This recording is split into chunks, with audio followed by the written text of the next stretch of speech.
Bienvenidas y bienvenidos a la actividad de capacitación Cómo fortalecer el patrimonio institucional a través de instrumentos de inversión. Para esta actividad nos acompaña el licenciado Joel Martínez Hernández.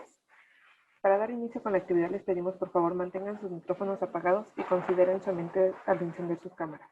La sesión está siendo grabada, por lo que les pedimos que si tienen algún inconveniente con aparecer en ella, nos indiquen por medio del chat para llevar a cabo la edición correspondiente. No olviden colocar su nombre completo por medio del chat, ya que de esta forma registramos su asistencia.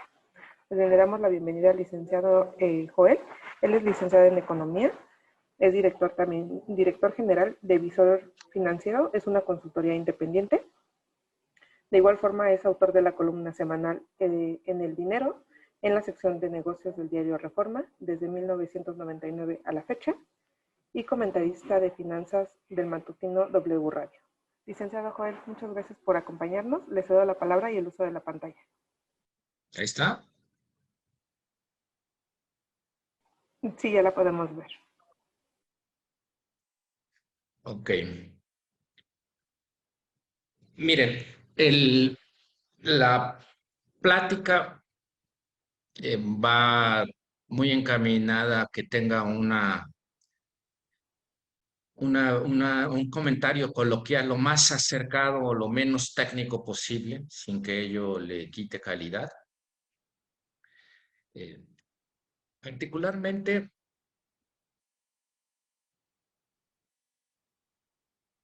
son temas, son puntos que hemos visto en las otras reuniones, varios de ellos. La pregunta es, pues bueno, ¿dónde invertir? ¿Cómo invertir? ¿Cuáles son las limitantes? Implica tener unos ciertos elementos, como le ponemos aquí, o conceptos iniciales. Pues estos cuatro: el mercado de valores y la Bolsa Mexicana de Valores, los valores que emiten, los conceptos relevantes y cómo se accede al mercado de valores. Básicamente, las personas que invierten, que tienen dinero, que sea de ellos personas físicas, que esa es la parte que le llaman patrimonial, o que los ejecutivos de cuenta de los bancos están divididos en la parte patrimonial, y es de las personas físicas que tienen dinero y que deciden invertirlo. Regularmente los bancos tienen clasificadas a las personas de acuerdo al monto al que invierten. Entonces, tienen acceso a dos cosas que son los valores de deuda, que ahorita los vamos a tratar, y los valores de renta variable. En este caso, como hablamos de patrimonios de recursos que pertenecen a una institución, prácticamente no están habilitados o no está permitido que inviertan en valores de renta variable, ¿no? Pero de todas maneras lo contemplamos porque es parte del universo de las opciones de inversión. El caso de los valores de deuda, que esto, parte de ello lo tratamos la semana pasada, bueno, el mes pasado más bien. Solo hay básicamente tres tipos, que son los del gobierno, los que emite el gobierno, los que emiten los bancos y los que emiten las empresas, que son corporativos, ¿no? ¿Quién es el gobierno? Bueno, puede ser el gobierno federal o puede ser los gobiernos estatales o hasta municipales, pero digamos los más conocidos, los que tienen más volumen, los que son referentes, son los del gobierno federal, y son los CETES, que los vamos a volver a repasar. Los bonos de tasa fija, estos bonos en el argot ahí de los corporativos, de los bancos, de los pisos financieros, se les conoce como bonos M, son bonos de tasa fija. Hay bonos desde 2, 3 hasta 30 años. Ahorita les vamos a ver algunas características. Si tienen tasas fijas para los cupones. Los sudibonos, que también son emitidos por el gobierno federal, y la única diferencia con los otros bonos es que pagan la inflación más una tasa. Y los IPABonos, que son todavía bonos que se emiten para financiar lo que fue el Fobaproa y que tuvo que, para cubrirse, pagarse, que todavía queda muchísimo dinero por pagar en esta rescate bancario de 1995-96, pues todavía hay bonos que se emiten para pagar esa deuda y los bondes que igual son de emisión del gobierno y la diferencia con los otros es que paga cada 28 días y generalmente paga con respecto a la tasa de los CETES de 28 días más algo. Y ya los bonos bancarios que básicamente lo único que los diferencia unos de otros son el nombre de pagarés, certificados bursátiles bancarios, aceptaciones, porque en realidad son títulos de bonos emitidos por bancos como cuáles, pues Banorte, el BBVA, Santander, Multiva, todos estos bancos. Aquí es bien importante tener claro que el respaldo, vamos, es del emisor. Si algo le pasa al emisor, pues está en ciertamente de riesgo, ¿no? El capital de los que invierten. Y igual están los de las empresas privadas, que hay de todo, desde las automotrices como Toyota, como Ford, o la que gusten que tenga Liverpool, Soriana, Bimbo, pero hay mucho más empresas. Estos es muy importante tener en mente quién es el emisor, porque el emisor es la calidad crediticia que tiene el papel en el que estamos invirtiendo. Puede haber, sobre todo, empresas privadas que lleguen a quebrar la empresa y obviamente la persona que tiene inversiones en esos bonos pierde el principal, ¿no? Eso es algo que hay que tener siempre en la cabeza.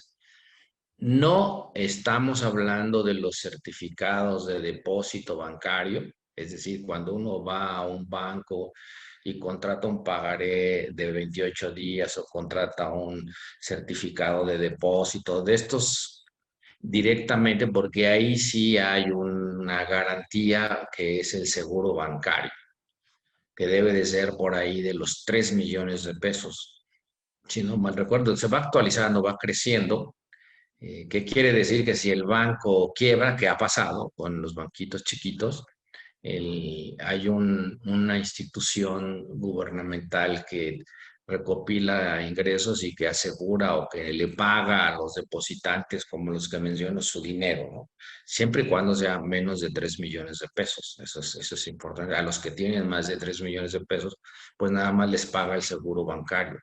Por eso este rubro de el emisor es importante y digamos que las inversiones financieras que se consideran de riesgo cero, que quiere decir que difícilmente o casi nunca van a incurrir en que no te pague cuando vence tu papel porque quiebra o algo, son los títulos del gobierno federal. Los títulos del gobierno federal relat- casi siempre, bueno, siempre son los títulos que pagan tasas un poquito más bajas porque tienen, digámoslo, el riesgo cero. Muy difícil que un gobierno no te pague. No digo que no ha sucedido. El gobierno argentino lo ha hecho 2 o 3 veces. El gobierno venezolano, y casos muy extraordinarios, ¿no? Pero digamos que no son de uso mundial o en la historia que haya pasado que los gobiernos no te paguen. Entonces, esto es muy importante que lo sepan. O sea, el activo que llaman de riesgo cero son los activos que tienen que ver con la inversión en el gobierno. Y de ahí, pues ya depende la calidad crediticia o la solidez del banco en el que estemos invirtiendo. También depende de la calidad crediticia de las empresas. Y aquí es más frecuente, que haya empresas que emiten bonos o que emiten títulos de deuda y que las empresas quiebran y no pagan. Esto es muy importante. Eh, ¿qué es el caso de las renta variable, que repito que muy difícil sería que instituciones como las que estamos aquí tratando invirtieran en acciones. Sí invierten muchas tesorerías de empresas o las reservas técnicas de las aseguradoras o de las afianzadoras. Digo, yo estoy en algunos comités de inversión de empresa aseguradora o afianzadora. Estas empresas aseguradoras, para dar el ejemplo más fácil, cuando compramos un seguro, el más común es de un seguro de automóvil, pagamos una prima o pagamos por el posible quebranto que ellos nos van a cubrir, una prima. Ellos reciben muchísimas primas y las mandan a un fondo o a una cuenta que se llama reservas técnicas. O sea, cuando sucede una catástrofe, el coche choca o pérdida total o se lo roban, con ese dinero es con el que hacen frente el dinero de todas las primas, ¿no? Porque no suceden todas al mismo tiempo. Ese dinero de las reservas técnicas se invierte y tienen reglamentaciones para poderlo invertir por parte de las autoridades y ahí ellos sí pueden invertir en acciones. ¿Qué puedes comprar en México? Bueno, en México hasta en la misma bolsa puedes comprar acciones de empresas mexicanas. Las que están ahí son unos ejemplos, siempre hay mucho más. Eh, o de empresas extranjeras. Aquí en la bolsa mexicana o en las dos bolsas, porque hay dos, puedes comprar acciones de Netflix, de Microsoft, de Amazon, de Tesla, de todas las empresas, las puedes comprar ahí directamente. Y ahora hay otros instrumentos que son los que llaman ETFs. ETFs es un paquete de instrumentos. Los ETFs regularmente los hace una empresa que se llama BlackRock por ejemplo, puedes comprar un ETF que tenga una canasta de puros treasuries de Estados Unidos de plazos menores a un año. Eso te diría que estás comprando títulos de inversión tasados en dólares con el riesgo soberano de Estados Unidos, con las tasas de corto plazo que son las menores a un año. Pero igual hay de todo tipo, hay para invertir en paquetes de bonos europeos, bonos japoneses, en paquetes de empresas relacionadas con la producción de oro o en empresas petroleras o en empresas chicas de Estados Unidos o de Canadá. Hay una variedad impresionante de ETFs. Estas eh, opciones de inversión obviamente son mucho más para estar con un mayor conocimiento de qué es lo que estamos invirtiendo. Entonces, digamos que también está fuera del alcance o más bien de la... No es recomendable que en este caso los recursos de una asociación de asistencia sean invertidos ahí, ¿no? ¿Qué es el tipo o dónde recibes ganancias o dónde recibes pagos o flujos o ingresos del tipo de inversión que haces? Bueno, en general los valores de deuda te pagan intereses. Es decir, puedes tener, cuando compras un CETE, que te paga hasta el vencimiento una tasa de interés o de retorno, ¿no? Te puede pagar el principal, es decir, si inviertes 10,000 pesos al principio, al vencimiento te pagan los mismos 10,000 pesos, pero en medio existen un pago de cupones o de intereses en diferentes periodos, que eso es un beneficio de invertir en valores de deuda, ¿no? En realidad, el, el inversionista es un acreedor del emisor, un acreedor de una manera más coloquial, es alguien que presta su dinero. Eso es ser acreedor de otra persona, de otra empresa. Por eso está ahí acreedor del emisor. El emisor, es, como vimos atrás, puede ser el gobierno, puede ser un banco, puede ser una empresa, y en realidad nosotros somos acreedores de estos emisores.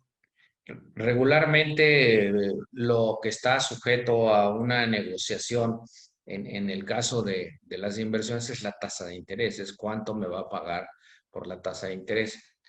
Así brevemente, en el caso de las acciones, que son los valores de renta variable, las personas que compran acciones reciben dividendos.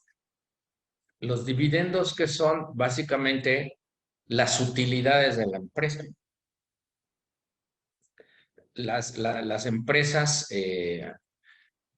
lo que hacen es que producen a lo largo de un año o de un trimestre, tomemos aquí un año, bienes y servicios que venden, tienen costos de producción, que va desde la mano de obra, la materia prima, pagan impuestos, por hablar así de una manera muy fotográfica de un balance, y al final las empresas tienen utilidades o tienen pérdidas.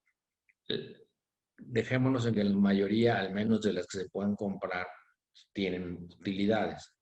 ¿Qué hacen con esas utilidades cuando cierran el ejercicio fiscal? Regularmente es en diciembre. Pues bueno, en las juntas de los consejos de las empresas se decide qué hacen con las utilidades. Una parte las reinvierten en el negocio para ampliarlo y demás, y otra parte pagan dividendos. Es decir, una parte de las utilidades se las van a pagar a los accionistas. Hay empresas que pagan muy buenos dividendos, y prácticamente la inversión vale la pena a veces por los dividendos. Y la otra parte donde puede ganar una inversión de alguien en acciones es porque el precio sube, aunque también puede perder si el precio baja. Ahí entra todo un análisis de por qué suben y por qué bajan las acciones, y depende qué tipos de acciones. Regularmente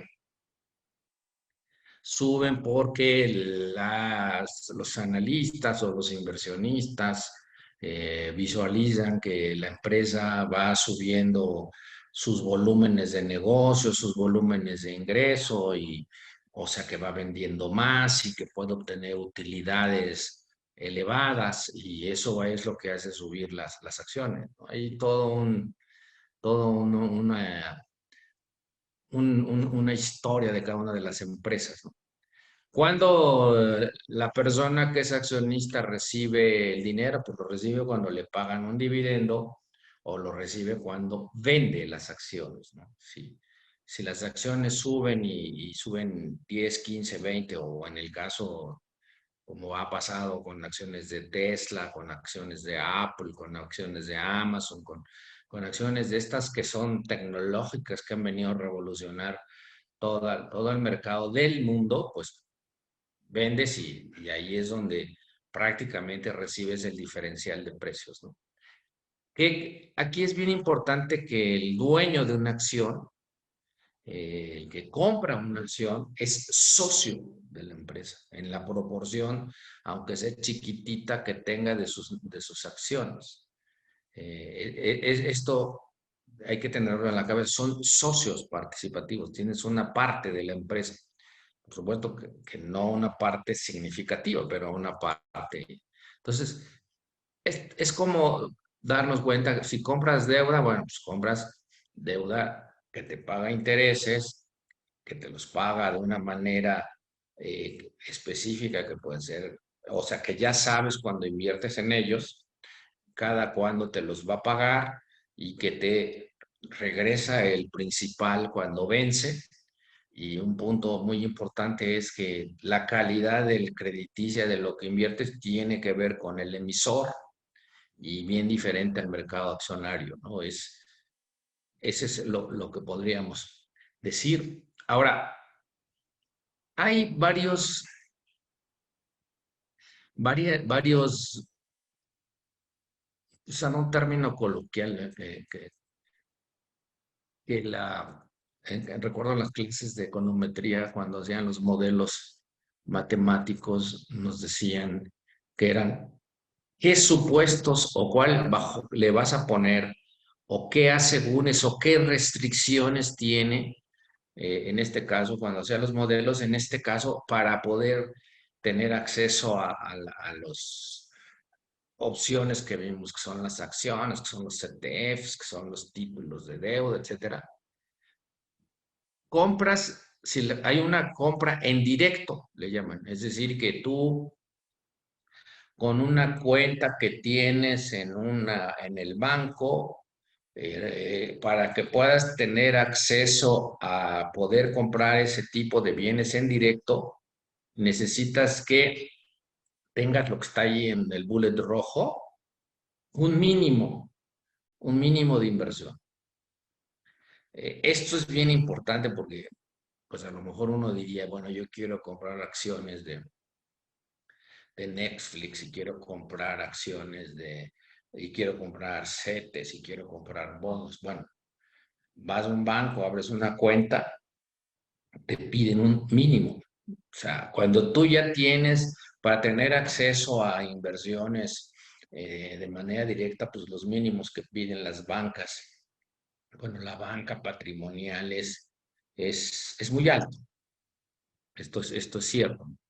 Y la otra, bueno, pues que el caso de la gente que va a comprar y si tiene los requisitos de la cantidad para invertir, que debe contemplar es qué tan líquido es el instrumento que estás comprando. ¿Qué tan líquida puedes hacer tu dinero invertido ahí? El caso extremo de una inversión que no es necesariamente financiera es cuando compramos una casa o un departamento. Eh, Querer venderlo, pues es complicado. Estarlo anunciando, que lo vean varias personas, o dárselo a una corredora de bien raíz para que lo vea. Eh, en México los precios de los bienes raíces son a veces medio subjetivos porque la gente quiere una cantidad que no necesariamente las personas que pueden comprar su casa le están dispuestos a pagar. A eso se refiere con la liquidez. Igual, ya visto a nivel de inversiones de papeles o de bonos o de títulos que compras, pues también tiene que ver. No es lo mismo comprar un bono de una empresa que es poco conocida y que tiene muy pocos bonos colocados y seguramente se encontrar una persona que le interese ese bono cuesta trabajo. Pero hay títulos, como lo mencionamos al principio, como los CETES, que hay muchos. Hay miles de millones de pesos de títulos y hay una gran cantidad de personas que diario compran y venden esos títulos, entonces son muy líquidos, o sea, son muy fáciles de vender y regularmente los vendes a un buen precio o a una buena tasa, ¿no? Eh, Otra cosa que ya la platicaba acá para los inversionistas, sí es bien importante tener eh, conocimiento de los mercados. Digo, particularmente yo me dedico mucho a analizar los mercados, sobre todo los mercados de renta fija, de bonos y los mercados cambiarios. Conozco mucho menos de los mercados accionarios, de las empresas y si cada una de ellas si es buena o si es líquida o si está bien financieramente. Regularmente cuando voy a tomar decisiones de una inversión, pues lo que hago es hacerlo sobre el universo de lo que yo conozco. Me han llegado a preguntar de instrumentos, de acciones que no tengo información fresca, no las sigo de manera constante, no las veo a diario Y ahí soy muy honesto y declaro que no lo conozco. Entonces, sí es importante. Aquí, obviamente, en un curso, en una plática, no tenemos ni tiempo ni estamos tratando de ver las cosas, así herramientas técnicas que le permitan a alguien tomar una decisión, ¿no?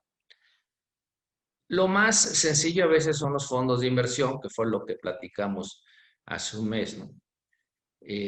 Esto también lo pusimos hace un mes porque son los títulos que regularmente tienen los fondos de inversión, que son los mercados de deuda, ¿no? Es un poco repetitivo los mercados de deuda, ya vimos hacia atrás, es eh, bonos o títulos que emiten las empresas, que emiten el gobierno. Es importante, esto también lo mencioné la vez anterior, pero volverlo a tener. En México, los que compran deuda del gobierno, o sea, que compran CETES, que compran bonos, que compran modibonos, no solo los compran las tesorerías de las empresas, los fondos de inversión, personas físicas, las reservas de las aseguradoras de México, ¿no? También compran los extranjeros y tienen una participación muy alta los extranjeros en las compras de deuda del gobierno mexicano. Los compran con tasas en pesos y se quedan con ellos al paso, muchos de ellos al paso del tiempo, de los meses, de los años. Esto también creo que lo comenté la vez pasada. Hay fondos soberanos como el de Noruega, como el de Arabia Saudita. ¿Qué es un fondo soberano? Bueno, Noruega, creo que ya lo había explicado, Noruega es un país muy pequeño cuyo principal actividad de su economía produce petróleo y lo exporta. Entonces, cuando los precios del petróleo son muy elevados, es una empresa estatal también, del gobierno, la empresa de petróleo noruega, no es privada. Entonces, los gobiernos noruegos lo que hace cuando hay precios muy elevados y le sobra dinero, lo guarda en un fondo soberano que quiere decir que es del gobierno. Entonces, ese fondo soberano noruego debe valer 300.000 millones de dólares. Es como tener la cuenta de ahorro del gobierno.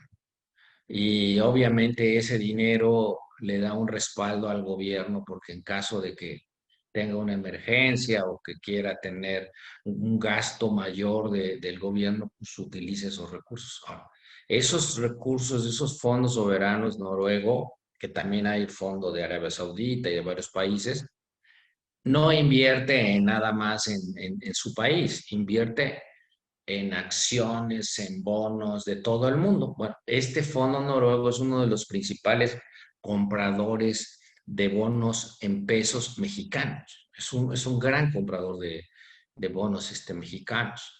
Hay otro fondo estadounidense, que ese sí es privado, que se llama PIMCO, con Y, y ese fondo invierte en bonos de todo el mundo. Lo mismo que compra bonos estadounidenses, con en dólares pueden comprar bonos del gobierno alemán, y pueden comprar bonos de cualquier otro país. Ellos también son unos grandes compradores de bonos de tasas en pesos del gobierno mexicano. Entonces, lo que quiero que entendamos es que el mercado de bonos mexicano, el mercado de acciones ha crecido mucho y puede uno comprar, incluso aquí en México puedes comprar bonos estadounidenses directamente, ¿no? Puedes comprar bonos alemanes, puedes comprar bonos ingleses, igual que puedes comprar muchísimas de las acciones de esos países. Entonces, este es el universo que llamémoslo así, del 100% del total de los bonos del gobierno mexicano, del gobierno que incluye los CETES, los bonos M, que incluye los SUDIBONOS, toda la deuda del gobierno. Esto rojito es el 15% son de los extranjeros. Si se fijan aquí el grisecito, el 9% lo tienen los bancos. El azul la tienen las Afores, el 27% del total de las sociedades de inversión. Es un poco quiénes son los compradores, ¿no? Y de los extranjeros, de todo lo que tienen los extranjeros, de este 15%, perdón, perdón, el 82% lo tienen bonos de largo plazo. Eh, lo que te habla de una gran credibilidad de parte a nivel global de las condiciones que privan financieras en México. Ahora y mucho tiempo atrás, no es propio de ningún gobierno, es propio de que México es un país cuya economía es muy abierta. ¿Qué quiere decir abierta? Pues que tiene tratados comerciales con Estados Unidos, con Europa, con Japón, con muchos países que básicamente les permite vender vender mercancías y servicios sin impuestos o con ciertas reglas de allá. Entonces, claro que nosotros estamos muy integrados a Estados Unidos y claramente es donde tenemos una mayor movilidad de mercancías en el comercio exterior y por lo tanto tenemos un sistema financiero cuya movimiento, cuya lógica se mueve también con lo que pasa en Estados Unidos, ¿no? No todos dependen o están en la órbita de Estados Unidos, ¿eh? Brasil, por ejemplo, la relación que nosotros tenemos con Estados Unidos, Brasil, Argentina, Chile, la tienen con China. Ellos producen básicamente bienes agrícolas y carne. Eh, particularmente Argentina produce algo que es la soja, que se la vende casi toda a China y que en China es el alimento para el cerdo, y el cerdo es un tipo de carne que se consume mayoritariamente en China, y China son más de 1.500, no recuerdo, millones de habitantes, entonces una gran cantidad de producción de carne de cerdo, y los argentinos, los brasileños están asociados a ellos. Chile lo que más produce es cobre, y en general se lo vende a China. Entonces son economías que están bajo la órbita de ese país, de China, y ellos tienen muy poca o muy poca relación dentro de la órbita estadounidense, con todo y que todos somos de América Latina, para que no digamos que somos una unidad, no tan. Siempre que me dicen a mí, le digo, bueno, sí hablamos, salvo Brasil, el otro es el mismo idioma. Generalmente la religión es católica, digo, en su mayoría, no todos los casos. Brasil tiene una gran población de evangélica, pero y nos gusta el fútbol. Entonces, yo creo que es lo único que nos une como América Latina, ¿no? Y decir que somos latinoamericanos, pero ya cuando le vas rascando hay unas diferencias muy grandes de las economías de los países, ¿no? Entonces, esto es importante. Ya lo mencionábamos allá, la deuda del gobierno está en estos CETES. Hay CETES de 28, CETES de 91, CETES de 182, CETES de un año, y ahora hay CETES de 2 años. Ahí te dicen que los CETES operan a descuento. Eh, ¿Qué quiere decir eso? Bueno, pues que el valor nominal, o sea, cada CETE vale 10 pesos, pues te lo venden en 9.20 y dentro de 28 días te pagan 10 pesos. Entonces, la diferencia que hay entre el 9.20 y los 10 pesos es una ganancia que es lo que te da la tasa de interés. Es decir, cuánto ganaste con respecto a lo que invertiste. Esa es una particularidad, que son bonos cupón cero, que son bonos que se compran a descuento y que te pagan a vencimiento, pero al final el descuento que te dan con un cálculo muy fácil te da la tasa de interés, ¿no? bonos del gobierno, que son bonos de desarrollo del gobierno. Todo el mundo los conoce como bondes, que salen de aquí. Así como todo el mundo conoce a los certificados de la Tesorería de la Federación como CETES, a los bonos de desarrollo del gobierno federal los conocen como bondes. Esto que está aquí. Y hay bondes D, bondes F y bondes G. Esto de que sean unos D, que sean unos F, que sean unos G, en realidad no tiene más que ciertas cláusulas pequeñitas de diferencia entre ellos. Eh, la particularidad común es que te pagan cada 28 días un cupón. Es decir, tú compras a 3 años, cada 28 días te va a pagar una tasa que generalmente es la tasa de los CETES a 28 días, o sea, más o menos, yo sé que tienen muchas, y entonces tú recibes los intereses cada 28 días durante 3 años y al vencimiento te pagan el principal. Y estos bonos, los que siguen, son bonos de desarrollo del gobierno federal de tasa de interés fija, así se llaman. Todo el mundo los conoce como bonos M, con una M mayúscula, ¿no? Y son bonos que hay, como dicen aquí, desde 3 hasta 30 años. Hay bonos de 30 años aquí. Esos te pagan una tasa cada 28, cada 182 días, cada 6 meses. Y te las van pagando con base al valor nominal, que es 100 pesos. Entonces, cuando tú compras, por decirte, 10,000 pesos de esos bonos, que ahorita les digo cómo los van a poder comprar en cantidades chiquitas. Lo que te hacen es dividir el valor de ahí junto con el cupón entre tus 10,000 pesos y te dan la cantidad equivalente de bonos que estás comprando, ¿no? Y los UDI-bonos, que son también emitidos por el gobierno, que te paga cada 182 días. ¿Qué tiene de particularidad es un UDI-bono? Es que tú lo compras, por decirte algo, a 100 pesos y cada 15 días, con la inflación que sale del país, eh, se la anexan o se la adicionan o revalorizan. Entonces ya tienes, supongamos que la inflación fue 2% en 15 días, bueno, a los 15 días vale 102 el bono, o sea, le agregas la inflación. Y cada que sale la inflación, el bono crece de valor, o sea, o se inflaciona o se valoriza con la inflación. Y aparte tiene una tasa de interés que te paga sobre el valor que va creciendo. Entonces, en realidad estos bonos, UDI-bonos, los usa mucho la gente que invierte para tener una posibilidad de una pensión más adelante.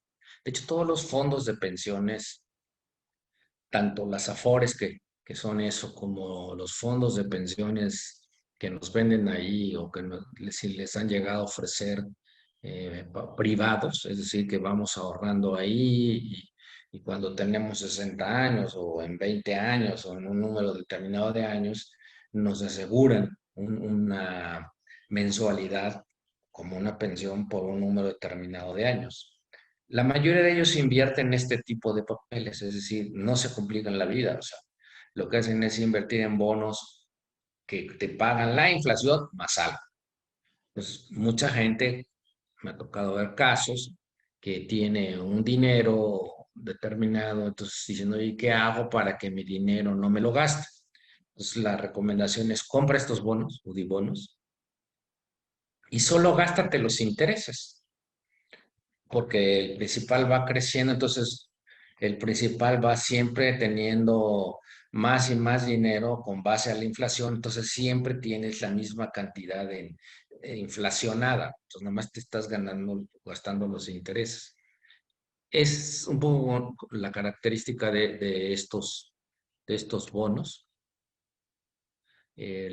Aquí ya vienen explicados cada uno de ellos, de los bonos.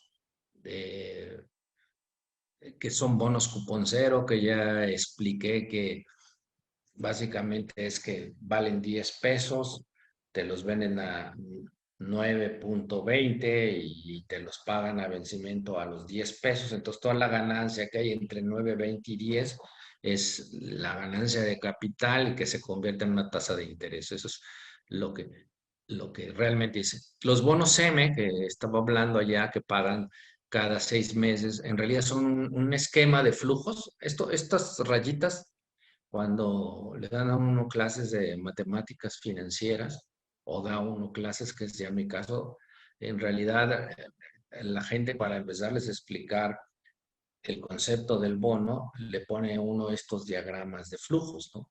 Que es cuántas veces te pagan a lo largo de la vida del título. Entonces, si un bono de 5 años y te paga intereses cada año, pues te va pagando un cupón, un cupón, un cupón.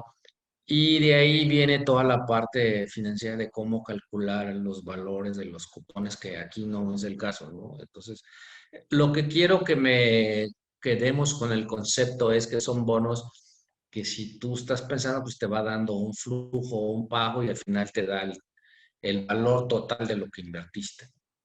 Y esto es lo que ya platicaba de los indizados o dibonos, que básicamente son este, ha aumentado su valor con lo que sale de la inflación.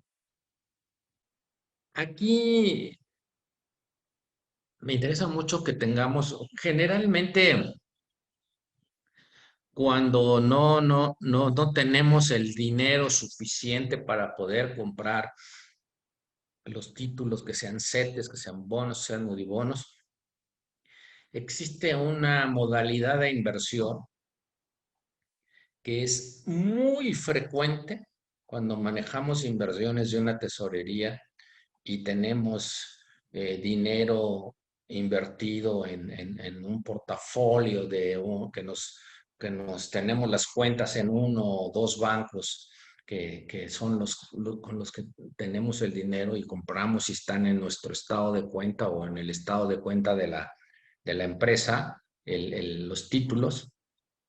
Cuando el dinero lo queremos invertir a plazos muy cortos, que será un día, como pongo, 7 días, a 28 días, a 21 días, a cortos plazos, y no hay de repente un papel de un banco o un papel de una empresa o un título de CETES que sea exactamente el plazo que queremos. Regularmente lo que nos ofrecen en los bancos es inversiones en reporto. De hecho, así te dicen, bueno, pues si necesitas invertir tu dinero a 7 días, o si necesitas invertir a 14 días, o a 13 días, o a 6 días, te ofrezco un reporto. ¿Qué es el reporto? Pues el reporto es una figura jurídica, porque existe en la ley del mercado de valores. O sea, está totalmente reglamentada en la ley, que te dice que si tú eres la persona reportado, o sea, que eres el dueño del dinero y que quiere invertir en un reporto a 6 días, eres el reportado y te dicen que te pagan una tasa premio, así le dicen, tasa premio, pero en realidad es la tasa de interés. Por decir, dices, bueno, quiero invertir a 6 días en un reporto, y te dicen, ¿qué tasa hay? Bueno, pues el 11.25, ahorita por hablar de tasas que hay, ¿no? El 11.20, el 11.15, el 11.10, porque las tasas de plazo están arriba del 11%. Dices, bueno, ¿qué es como un pagaré de un banco? No. Lo que hace el banco, o lo que hace la casa de bolsa, o lo que hace donde tienes tus cuentas, es te manda un contrato, una hoja de un contrato donde dice que le mandaste 10,000 pesos o 100,000 pesos o 1,000,000 de pesos en reporto a 6 días con una tasa premio de 11.10. Y te dice abajo que como garantía esto de tu inversión, o sea, para que tu inversión no esté así como volando y luego si pasa algo, ¿quién te paga? te ponen CETES o te ponen bonos o te ponen un paquete de títulos que son de ellos. O sea, en un caso determinado de que llegara a pasar algo en los 6 días o en el plazo en que tú estás invirtiendo, tú puedes ser dueño de estos títulos y venderlos para poder recuperar tu inversión.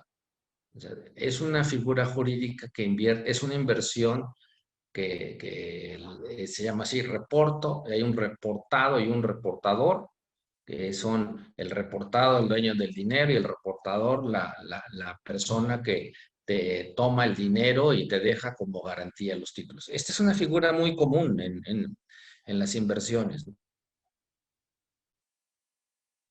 Todo lo que llevamos hasta aquí tiene que ver generalmente con inversiones que requieren un monto alto de dinero. Para abrir una cuenta en la banca patrimonial o la banca corporativa de los bancos, de las instituciones, pues bueno, por ejemplo, una banca patrimonial de donde conozco te puede pedir más de 10 millones de pesos, ¿no? Como básico. Hay quienes te piden 15, 20 bancos grandes. Igual sucede con las cuentas corporativas, ¿no? Y te piden que si quieres comprar títulos en directo, ¿qué te refieres? ¿A algún bono de una empresa o algún título de un bono de un banco? Te piden a veces 3, 4, 5, 10 millones y que tengas una cuenta de unos 20 millones de pesos. Esa es la realidad, ¿eh? Entonces, tú dirías, bueno, pues está bueno saber que hay limitantes, como puse muy al principio, de monto de dinero para que puedas entrar a esas cuentas. Ahora, regularmente y se ha desarrollado la posibilidad de tener inversiones de mucho menos dinero con tasas muy seguras y muy altas, ¿no? De hecho, la gente que yo conozco que me llega a preguntar que si invierte en los pagarés de los bancos, esos que vemos cuando pasamos junto a un banco y te dice que te paga 28, que te paga 91, que te pagan tasas así. Hay unas que son altas, hay unas que son bajas y la gente lleva su dinero ahí, tiene su cuenta. Eh, yo siempre les digo, incluso a mis primos o mis familiares que me preguntan, déjate de complicaciones, invierte en CETES directo. Y no porque yo gane algo con CETES directo, de hecho es un instrumento que tiene ya varios años, ¿eh? No lo hizo este gobierno, lo hizo bastantes gobiernos atrás. Y lo que hay es que existe en Nacional Financiera. Este CETES directo puedes invertir desde 100 pesos, ¿eh? 100, 1000, 2000, 10,000, cantidades pequeñas, la que quieras. Ahora, hay una plataforma ahí, como pongo ahí de internet, muy fácil de manejar. Ahora, muchos pueden decir, a mí se me hace complicado, no confío, qué tal que se lleva mi dinero y luego no sé dónde está. Digo, todavía gente que dudamos de las páginas, ¿no?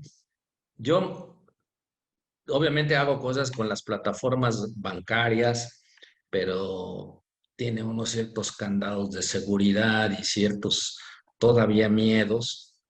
Bueno, invertir cantidades pequeñas, a lo mejor uno dice, bueno, yo quiero invertir 50,000 pesos que me ha costado mucho esfuerzo ahorrar y no quiero que me los vayan a desaparecer ahí en una plataforma. Bueno, ahí hay oficinas en donde se hacen directamente. Estas oficinas están bueno, yo vivo cerca de ahí, en Plaza Inn son las que conozco, porque ahí están Afinsa. Ahí creo que es en el segundo piso, ahí hay uno que dice, CETES directo, y ahí están todos los, y llega uno y le dice, oye, quiero abrir una cuenta para invertir en CETES directo. Ah, ¿cómo no? Siéntese. Entonces ya te empiezan a llenar tus papeles, ahí ves, es de Nafinsa, ahí está Nafinsa, para los que no confíen demasiado en las plataformas. Entonces, es fácil de hacer, ¿eh? De hecho, todos los chavos que conozco, ya muchos de ellos me han hecho caso y tienen sus cuentas de CETES directo, ¿no? Abres una cuenta, tardas poco en internet, ya dije que si no le confían a las, al internet, pues vayan allá, a Plaza INE, esa que está ahí en Insurgente Sur, cerca bueno, está en la estación Altavista del Metrobús.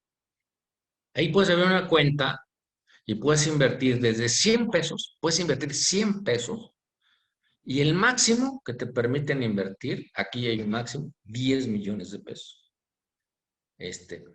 No te cobran comisión, no hay penalizaciones, ni te cobran un costo por transacciones, porque los bancos sí te van a cobrar. Y de hecho, lo platicaba la vez pasada, los fondos de inversión te cobran algo que llaman un fee, una comisión. Y los fondos de inversión, aunque sean los más exitosos, los ves y tienen 3 o 4 o 5 acciones del mismo fondo. Entonces, lo único que hace la diferencia es que si tú tienes poquito dinero, te dan acción A y te cobran una comisión grandota. Si tienes mucho dinero, te dan la acción 5, o sea, la más alta, y te cobran poquito dinero de comisión, pero todos cobran comisión. Y entre menos dinero tengas en un fondo de inversión, más comisión tienes. Entonces, por eso siempre digo, bueno, si tú tienes poco dinero, y lo puedes hacer electrónicamente, ¿eh? Puedes tener una cuenta bancaria, la que les guste. Pongo el caso del BBVA porque yo tengo la cuenta ahí y ya hay una cuenta del BBVA de las básicas, de inversión que tienen. De ahí vas y te registras o registras el número de cuenta, pasas el dinero al CETES directo y el CETES directo te pasa tu dinero si lo quieres hacer electrónico o si quieres ir ahí, ¿no? ¿Qué tiene esto? Que puedes tener 1,000 pesos, 500 pesos, 100 pesos es lo mismo. Puedes tener 500,000, puedes tener 1,000,000, pues así hasta 10 millones de pesos. Puede ser una cuenta de personas físicas, puede ser una cuenta de empresas chicas, medianas, y una tesorería que tiene pocos recursos. Todos los papeles son líquidos. En este caso, ¿en qué puedes invertir? Puedes invertir aquí están, en CETES, puedes invertir en bonos M, puedes invertir en bonos. Regularmente lo ideal es que inviertas en CETES de 28 días y te regresan el dinero. Te pagan la tasa primaria que sale, o sea, la tasa con la que los colocó, aquí dice, con las que lo colocó el gobierno. Este mecanismo, que insisto que lo hicieron hace como 2 o 3 gobiernos, lo debe haber hecho en el gobierno, no, yo creo que desde hace más tiempo, como el gobierno de Cedillo. Esto tiene como objetivo permitir que las personas físicas o las tesorerías pequeñas que no manejan mucho dinero tengan acceso a comprar bonos del gobierno. Este mecanismo en Estados Unidos, para que compres, en el caso de los ciudadanos estadounidenses, treasuries de cualquier plazo, es muy, muy, muy socorrido, se usa mucho.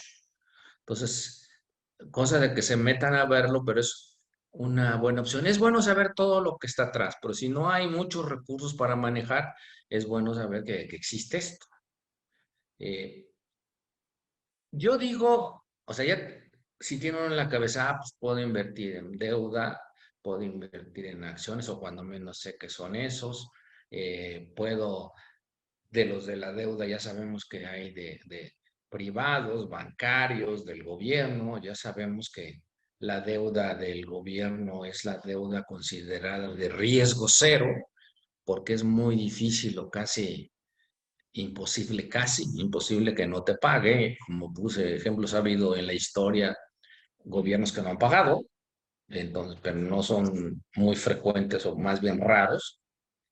Y ya vimos que te piden para que tengas una cuenta en la banca patrimonial o una cuenta en la banca corporativa o en la banca de pequeños inversionistas, necesitas montos más o menos altos de dinero. De hecho, los bancos, sí, ya por curiosidad que yo lo hago, O sea, yo voy y pregunto, ¿y eso por cuánto dinero necesito? ¿Y qué opciones me da si yo tengo 2 millones, por ejemplo, ¿no? Y ya te empiezan a decir, generalmente ellos quieren que les compres fondos de inversión, ¿no? Que es lo que es mejor, más negocio para un banco. Siempre hay que pensar del lado de que los bancos no son hermanos de la caridad, te cobran por todo, te clasifican en todo, te ponen de acuerdo a tu potencial en los lugares donde más ganan ellos. Es el eterno pleito, hasta cuando uno maneja una cuenta que a mí me toca de inversión de un corporativo grande y que estamos hablando de cantidades muy fuertes de dinero, sí que estamos peleando con ellos porque le tienen a uno que dar la tasa, tienen uno que saber más o menos las condiciones del mercado. Ya sabiendo eso, para mí sí es importante que sepamos que hay cierta información básica que debemos de tener. Y ¿cómo saber si una tasa, la que nos están dando, es buena, es mala, nos está viendo la cara o no nos está viendo la cara? Bueno, pues hay que saber cuando menos. Yo diría que un punto básico para saber eso es saber cuál es la tasa de referencia vigente, en este caso en México. Pues primero que van a decir, bueno, ¿qué demonios es una tasa de referencia? ¿No? Bueno, la tasa de referencia es la tasa de interés, como pongo aquí, que un banco central, el Banco Central de México es el Banco de México. Eh, el Banco Central de Estados Unidos de la Reserva Federal o la Fed, por sus siglas en inglés, pero es lo mismo, Fed que Reserva Federal. La zona del euro, que no es toda Europa, la zona del euro, que es Alemania, Francia, Italia, España, los más importantes, Grecia, Países Bajos, etcétera, todos esos usan el euro. Esos tienen su banco central, que es el Banco Central Europeo. El Reino Unido, que es Inglaterra, Gales, Escocia, eh, una Irlanda, no las dos Irlandas, una Irlanda que no me acuerdo cuál, creo que es la del norte. Ellos, Reino Unido, todos están bajo el dominio de la libra esterlina, que es la moneda de Inglaterra, y tienen el Banco Central de Inglaterra. Suiza, Suecia, Noruega, son países que no están en la zona del euro, aunque sí están en la Unión Europea. Esos países tienen sus propios bancos centrales, ¿no? Australia tiene su banco central australiano, Canadá tiene su banco central canadiense, Chile y demás, todos tienen su banco central, todos tienen una tasa de referencia. En el caso de Estados Unidos, eh, son los fondos federales. Cuando dicen las tasas de los fondos federales, se refieren a la tasa de referencia de la Fed. En México le dicen tasa Banjico. Esa tasa de interés es una tasa que los bancos centrales ponen. O sea, ellos dicen, esta es la tasa mínima que se puede pagar a un día. O sea, es la tasa de referencia y ellos hacen que se cumpla, ¿no? La tasa de referencia o la tasa que ponen los bancos es una tasa que es considerada la herramienta principal para controlar la inflación. Regularmente las tasas de interés de los bancos las suben para propiciar dos cosas, ¿no? Que la gente consuma menos y ahorre más para tratar de que exista menos presiones sobre los precios. Así funciona, ¿eh? Esos son los cursos que le dan. Bueno, hay que subir la tasa porque la gente así, en lugar de gastarse el dinero, lo ahorra o es más atractivo ahorrarlo. Y hay otros mecanismos como el uso del crédito, ¿no? En el caso, por ejemplo, de México, no es tan amplio el uso del crédito como lo es en Estados Unidos, ¿no? Pero también es cierto que entre más altos son las tasas de interés, la gente tiene menos propensión a comprarse una casa, ¿no? O pues, ¿cuánto le da la tasa de interés? Digo, regularmente piensan, ¿cuánto me cuesta comprarme una casa y, y cuánto podría pagar de renta y el dinero tenerlo invertido porque las tasas de interés son muy altas? Obviamente muchas veces hay gente que dice, mejor rento y guardo el dinero con el que iba a comprar la casa o dejo de contratar una hipoteca. Es simple y sencillamente que entendamos que es una forma que tienen como de regular los bancos centrales, el que la gente use crédito o que la gente se compre cosas para poder tratar de que la inflación disminuya. Así funciona ese mecanismo. ¿Qué ha pasado? Bueno, esta es la tasa de referencia de la Reserva Federal. En este FONC, lo único que quiere decir es que es el comité de inversiones de la Fed. Se llama FONC porque son sus siglas en inglés, pero en realidad se refiere a la Fed. Fíjense lo que ha hecho el Banco de Estados Unidos. En marzo del 2022, hace poco más de un año, la tasa que tenían ellos era de entre 0,25 y 0,50. Y ahora la tienen acá arriba. O sea, esto obviamente es parte de saber que cómo está la tasa de referencia. Si ustedes revisan cuánto les pagan los treasuries de un año, los treasuries de 2 años, pues están muy asociados a esto. Antes te pagaban muy poquito porque las tasas de referencia eran poquito, bajas, y ahora te pagan mucho porque las tasas de referencia son altas. Generalmente los bancos centrales lo que te dicen es cómo van a ir manejando sus tasas. Esto que llaman aquí un gráfico de puntos, no es más que el Central de Estados Unidos, la Reserva Federal, te dice, mira, yo voy a seguir subiendo las tasas hasta aquí y luego las voy a ir bajando.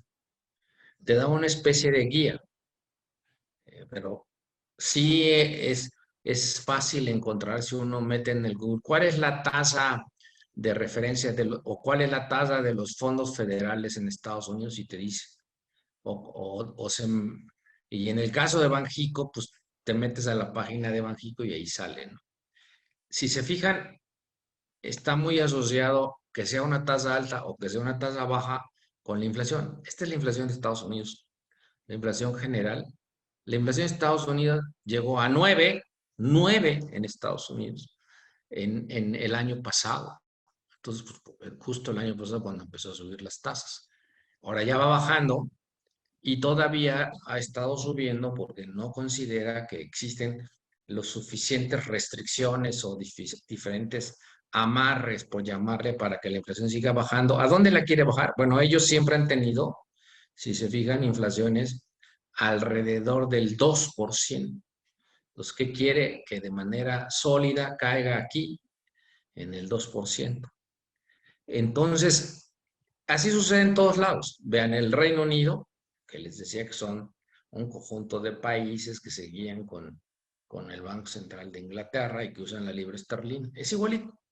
Vienen subiendo las tasas por la inflación. Y si fijan, la inflación ahí ha bajado menos de lo que ha bajado en Estados Unidos. Entonces hay todavía la idea de que las tasas pueden subir hasta el 6, 6,50, las tasas del Reino Unido, de Inglaterra. Lo mismo pasa en la zona del euro. Ahí la inflación viene bajando más rápido, las tasas de interés son más bajas. Pero para que tengamos una idea de cómo son las tasas, necesitamos encontrar la tasa de referencia de ese país. En América Latina es exactamente lo mismo. Chile, vean, la línea roja tiene las tasas en 11,25, pero la inflación ya viene bajando. Entonces, lo más seguro es que luego Chile empiece a bajar las tasas de interés en la medida que vaya viendo bajar la inflación. Colombia, es igual, la tasa está en 13,25 y la inflación está elevada, altísima. Necesita bajar la inflación para que se puedan bajar las tasas de interés. Brasil es lo mismo, la línea roja están en 13,75. La inflación ya, si se fijan, está en 3,94. Ya no sería raro que las tasas empezaran a bajar. Y en México tenemos al 11.25. La inflación todavía es alta. Aquí la tienen que bajar cuando menos hasta entre 3 y 4. Entonces, que es probable que tengamos todavía estas tasas. Fíjense, México, por hablar, si tú vas a invertir a 7 días, a 8 días, a 28 días, no te pueden decir que te dan el 10, porque te están transando es la palabra. La tasa está en 11.25. Te pueden decir que te pagan el 11.20, el 11.15, el 11.10, a lo mejor agarras el 11.30 en función de esto. Por eso les digo que si se fijan los CETES de cortos plazos, todos están arriba del 11%, de 28, de 91 días, ¿no? Los demás plazos probablemente estén más bajos porque se está pensando que la tasa va a bajar y entonces en los plazos más largos van a reconocer que las tasas bajen. Entonces sí es importante saber cómo está la tasa de referencia. En el caso de México, como lo planteaba, México es un país dentro del circuito de Estados Unidos.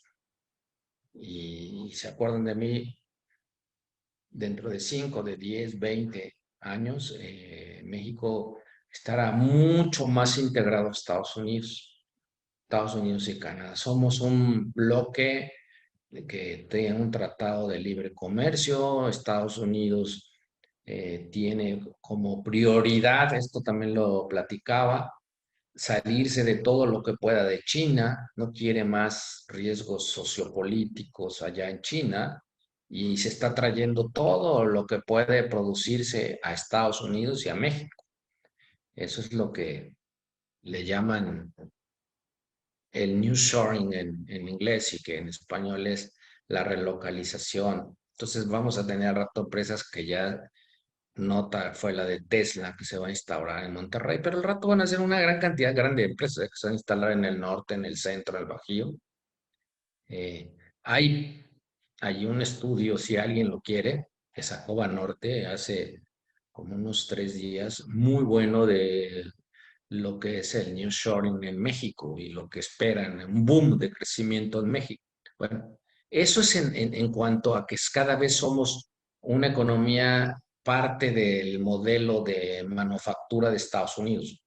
Bueno, es igual, o sea, la parte de la inflación se va a parecer más a la de ellos también, porque vamos a ser cada vez una economía más compacta. Eh, Vamos a caminar a que todo lo que hace su Banco Central, en este caso la Fed, pues casi siempre es lo mismo que hace el Banco de México.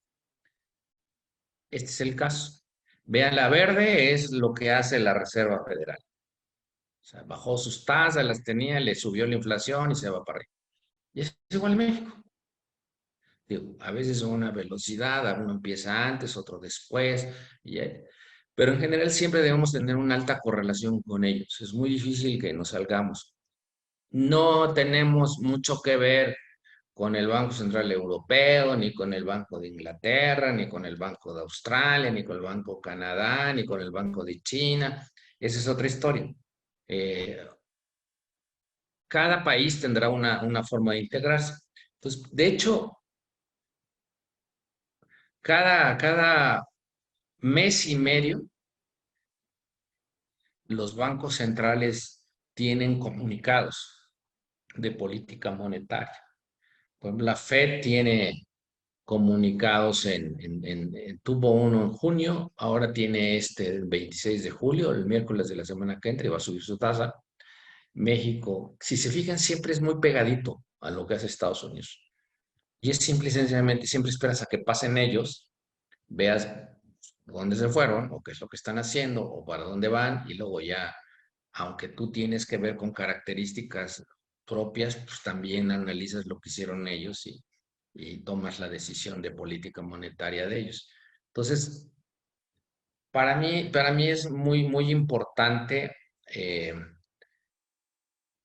que sepamos, así como muy básico, cuál es la tasa de referencia, que sepamos que tenemos integrado el ciclo Estados Unidos, que sepamos que aunque hay fondos de inversión, aunque hay instrumentos que se compran en directo, requieren montos muy elevados, pero que existe el CETES directo. Aunque sea por curiosidad, un día métanse a la página de CETES directo de Nafinsa y vean que en realidad sí se puede y que es relativamente fácil. Y vuelvo como repetir, si alguien lo va a hacer, aunque sea a nivel personal, con un pequeño ahorro y no le tiene confianza a la página, pues va a la... No hay mucha gente regularmente, ¿eh? Y es relativamente fácil abrir una cuenta y comprar CETES. Y de verdad que ahí pueden comprar CETES y se dan cuenta que no necesitan de un banco, o que no ser que el banco les pague mucho más dinero, pues compren CETES, 11.25, 11.20 a 28 días. Si necesitas tu dinero con que sepas cuándo vence el CETE, lo pasas a tu cuenta. Ya cuando le pones bien a la página, lo haces en tu casa, electrónicamente. El dinero que estaba invertido en CETES, lo pones en tu cuenta del BBVA, del HSBC, del Scotiabank, del que quieran. Yo puse el ejemplo del BBVA porque es la cuenta que tengo, pero desde una cuenta ahí, les repito, estas cuentas donde nos depositan la nómina, cuando depositan la nómina, todos o la mayoría debe tener una cuenta bancaria de nómina. Con con esa cuenta se puede el excedente o el dinero que se quiere invertir, 500 pesitos, 1,000 pesitos así cada quincena o cada mes, y de verdad que se hacen ahorros interesantes, invertidos a tasas muy interesantes y manejados por cada uno de ustedes. O si son en este caso tesorerías chicas, se puede abrir una cuenta del dinero que se tiene y se puede tener acceso a tasas muy elevadas. Pues yo, aunque nos sobran ahí un poco de tiempo, me gustaría que si hay preguntas o comentarios, me los hicieran llegar. Sí, licenciado, tenemos la participación de Oscar. Dice, muchas gracias por sus aportaciones porque son valiosas para nuestras instituciones. Fíjese que es algo nuevo para mí en el sentido de que no tenía conocimiento y de aquí mis preguntas. ¿Una institución de asistencia privada le es permitido invertir en este tipo de instrumentos, los que usted mencionaba? Bueno, sobre todo los gubernamentales, estoy convencido que sí. No conozco la reglamentación, todos las instituciones, en este caso de asistencia, o en el caso de fondos, o en el caso de las reservas, que es a donde voy, tienen reglas, ¿no? No creo que tengan prohibido invertir en un CETE, por ejemplo, ¿no? Y yo lo haría. Digo, pues, te van a pagar bastante bien. Seguramente sí, ¿eh? No, no creo que tengan prohibido invertir en un CETE. Gracias. Y la siguiente pregunta es, ¿una institución de asistencia privada puede invertir en criptomonedas y este tipo de mecanismos? Lo más seguro es que no. ¿De criptomonedas? No. Sí, sí, hay bancos que te permiten el acceso a criptos, ¿no? Ahora, si no le conoce uno bien, ni meterse. Es algo así como, hay gente que me llegó a preguntar, oye, es que hay una institución que te paga un montón de dinero. Le digo, bueno, lo que debes de ver es si te lo va a regresar, ¿no? O sea, hay gente que se dedica a prestarle a las pequeñas empresas a tasas muy altas y obviamente captan dinero de familiares, de amigos. Bueno, pues necesitas conocerlos bien, ¿eh? Porque si un día el dinero, la empresa quiebra y no te lo regresa, pues a ver qué haces o dónde vas o quién regula. No es como un banco, ¿no? Que tiene un seguro bancario y que ya sabes que te lo va a pagar. Todo lo que implique posibilidades de rendimientos más elevados tiene un riesgo. Siempre pregúntate eso, absolutamente siempre. Cuando te están ofreciendo algo que da tasas de retorno y no las conoces, tiene un riesgo. Y entre más tasas elevadas son, el riesgo es mucho mayor. Gracias. La siguiente pregunta es, a su criterio, ¿cuál es el nivel de riesgo en una inversión en TFS 100% activos de deuda en Estados Unidos a mediano y largo plazo? Mire, es que no sé qué activo Estados Unidos tenga. En el caso en un ETF, si tienes, pongamos el más sencillo, play vanilla, le dicen los financieros, que sea un ETF que esté tu dinero y el dinero de todos los que compran ese ETF invertido en una canasta de treasuries de menores a un año, que son los que más conozco. El riesgo es el riesgo del tipo de cambio. O sea, ¿qué riesgo es? Bueno, tú estás invirtiendo en un instrumento de muy corto plazo, pero que está en dólares. Lo mismo que si el tipo de cambio sube, pues te beneficia, porque te van a pagar al periodo en que te quieras salir, el dólar lo cambian a pesos. Pero ahora como ha bajado el dólar, también tiene el riesgo de que el dólar baje de precio. Eh, ¿Qué tiene de riesgo en cuanto al emisor? Pues es casi cero, porque son puros títulos del gobierno estadounidense, que va a ser difícil que no te pague. Eh, entonces, el riesgo emisor, o sea, el que te está, los papeles estás comprando es casi cero. Hay un riesgo del tipo de cambio y hay un riesgo que podría ser de las tasas de interés si siguieran subiendo mucho, pero no hay un riesgo que te pudiera desaparecer el dinero.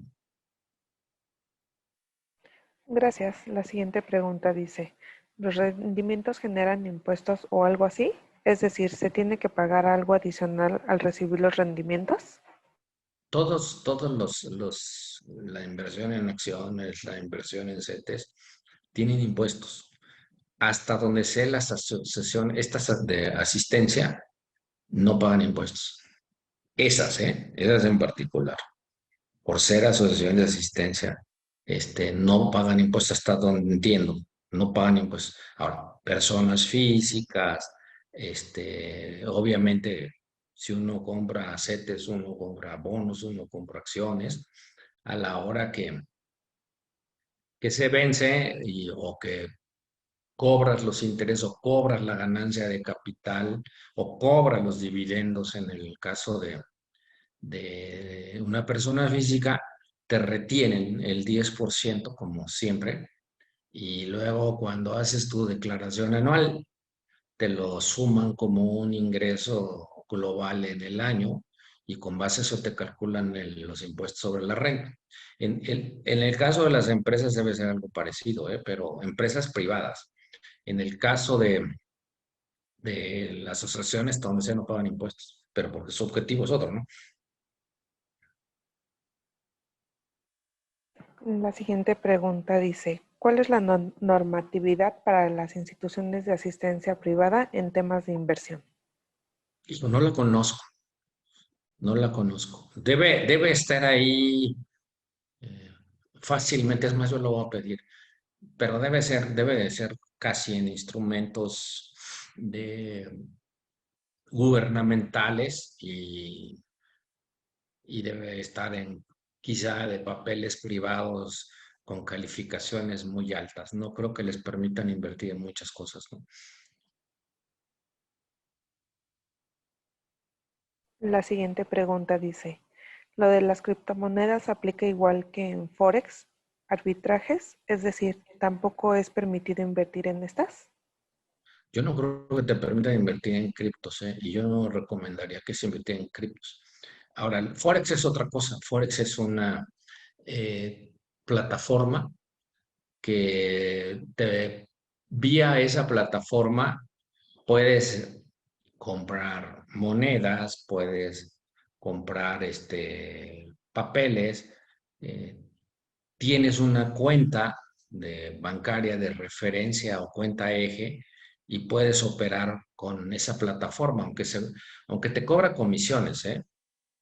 Lo que hay que ver es las comisiones que te cobran. Mira, por ejemplo, hoy se ha puesto de moda no solo Forex, sino, por ejemplo, y no voy a hablar mal, pero hay instituciones como GBM o como Finamex, que han puesto, te permiten a ti con una cantidad muy pequeña de dinero tener acceso a una plataforma, es decir, una pantalla ahí. Abres tu cuenta con ellos, donde dices, bueno, tengo aquí mis 200,000 pesos o 300,000 o no sé cuánto sea, pero son cantidades pequeñas las que te permiten tener. Y entonces ahí estás viendo las cotizaciones de acciones o las cotizaciones de bonos y demás, y tú puedes comprarlas y venderlas en un mismo día o a lo largo de varias semanas. Esas plataformas lo que le debes de ver es cuánto te cobran. O sea, cuando yo voy a comprar un título, me permite comprar los CETES a las tasas que hay en el mercado o ya me las mete como a tasas más chiquitas donde él ya se está llevando el diferencial de la tasa, ¿no? O por cada vez que yo hago clic para comprar y vender, ¿qué comisión me cobra? Nadie te regala nada, ¿eh? De hecho, vuelvo a decir, yo lo he hecho con inversiones en acciones en un banco grande, manejando montos grandes. Lo primero que le pregunto al banco es, ¿cuánto me vas a cobrar de comisión? ¿Por qué? Porque cada que yo compre las acciones, no sé, 100,000, no sé, 1,000,000, 2,000,000 de pesos, él me va a cobrar el 0,5, el 0,10 del monto total que haga la operación, él se lleva eso. Eso se le llaman un fee o un cargo o una comisión. Entonces, todos los bancos te cobran por cada una de las transacciones que haces. Ahora, en las plataformas que te permiten con acceso de cantidades de dinero chico, por supuesto que te cobran. No te las ponen y son hermanos de la caridad, ¿eh? O sea, nada. O sea, lo que hay que ver es si primero te ponen las tasas, si vas a operar tasas, o los precios de las acciones como están realmente, o ya de antemano ellos te los están revendiendo a menores precios o a menores tasas. Y luego si te dicen, no, sí están las tasas o están los precios de las acciones como son al mayoreo, por llamarle así, como están, ¿no? ¿Cuánto te cobran? A lo mejor por cada vez que le des clic y compres 1,000 pesos, 2,000, 5,000, 50,000 pesos de una acción, ellos te cobran el 5%. Debe haber algo así, ¿eh? El 3%, el 2%. Nada más, ¿eh? Porque cruces la operación. Entonces, ¿qué quiere decir? Que a la hora que va tu estado de cuenta, no va el precio que tú supusiste que compraba, va el precio menos el descuento de la comisión de la plataforma y entonces ya vas, de antemano estás con una inversión que empieza negativa. Eso es así, ¿eh?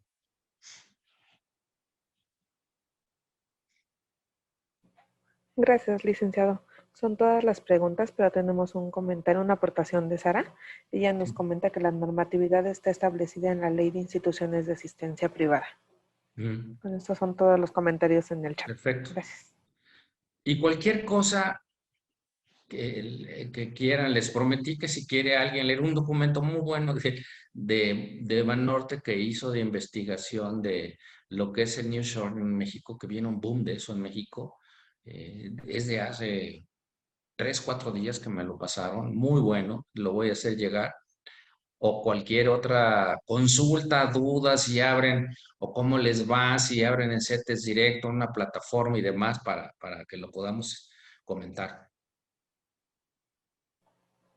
Gracias, licenciado. Si ya no hay más dudas, comentarios, me voy a permitir compartir la pantalla para hacer entrega del reconocimiento por parte de la Junta de Asistencia Privada al Gracias. licenciado Joel Martínez Hernández por su participación en la actividad de capacitación, cómo fortalecer el patrimonio institucional a través de instrumentos de inversión. Licenciado, le agradecemos mucho. Firma la licenciada Arlet Ruiz Mendoza, directora de programas asistenciales. Gracias. Y ahí estamos a su disposición nuevamente. Muchas gracias, licenciado. A todas las personas que estuvieron en la sala también les agradecemos su tiempo y les pedimos su apoyo para contestar la evaluación que les pusimos en el chat. Esta evaluación es completamente anónima y a nosotros nos sirve para estar en comunicación con ustedes, detectar las necesidades de capacitación que tienen. Les agradecemos su tiempo, que tengan buen día todas y todos. Gracias. Hasta luego.